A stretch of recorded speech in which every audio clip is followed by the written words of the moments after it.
ప్రియులారా, మన ప్రభువైన యేసు క్రీస్తు నామంలో మీకు శుభోదయం. ఆయనను గూర్చి అనుదిన ఆత్మీయ ఆహారం, జూలై 7 సోమవారం. నేటి మన ధ్యాన లేఖనం దినవృత్తాంతములు మొదటి గ్రంథం 1 అధ్యాయం 1 వచనం. ఆదాము, షేతు, ఎనోషు, కేయినాను, మహలేలు, యెరెదు, హనోకు, మెతూషల, లెమెకు, నోవహు. వ్యాఖ్యాన అంశం 10వ సంఖ్య. వ్యాఖ్యాన అంశం 10వ సంఖ్య. వ్యాఖ్యానం: ఆదాము మొదలుకొని నోవహు 10వ మనుష్యుడు.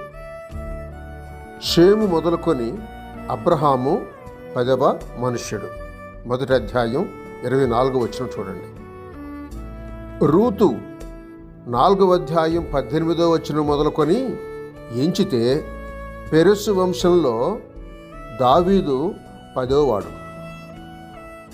2వ సమూయేలు గ్రంథం 3వ అధ్యాయం 2, 3, 4, 5 లెక్కను కలిపితే 5వ అధ్యాయం 14, 15, 16 వచనాల ప్రకారం లెక్కలో సొలొమోను 10వ వాడు అని తేలుతుంది.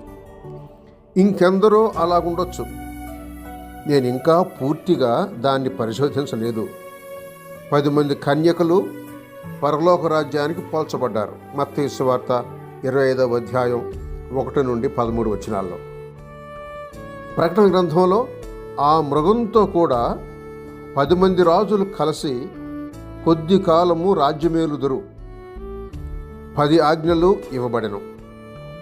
మోటుతనము గలవాడైన నాబాలు దేవుని సేవకుడైన దావీదును తృణీకరించి దూషించాడు.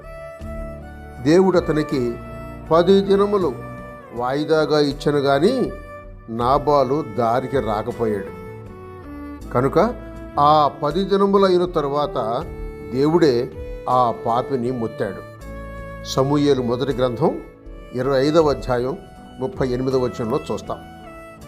కనుక గంభీర భావంతోనే ఈ 10 అనే సంఖ్య సమకూడి ఉంది. పూచీ భారం అని దాని అర్థం. బైబిల్ లోతుగానే ఉంది. వెదికేవారికే దాని తీపి దొరుకుతుంది.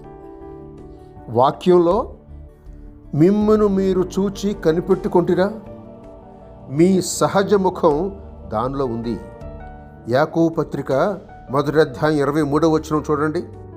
మరియు వాక్యములోనున్న క్రీస్తును చూచి ఆయనను గైకొనండి, అంతటితో మీ పాపభారం తీరిపోతుంది. ఇది నిశ్చయం. యోహాను సువార్త 5వ అధ్యాయం 39వ వచనం. సహోదరుడు సైలస్ ఫాక్స్. శుభములతో వందనాలు.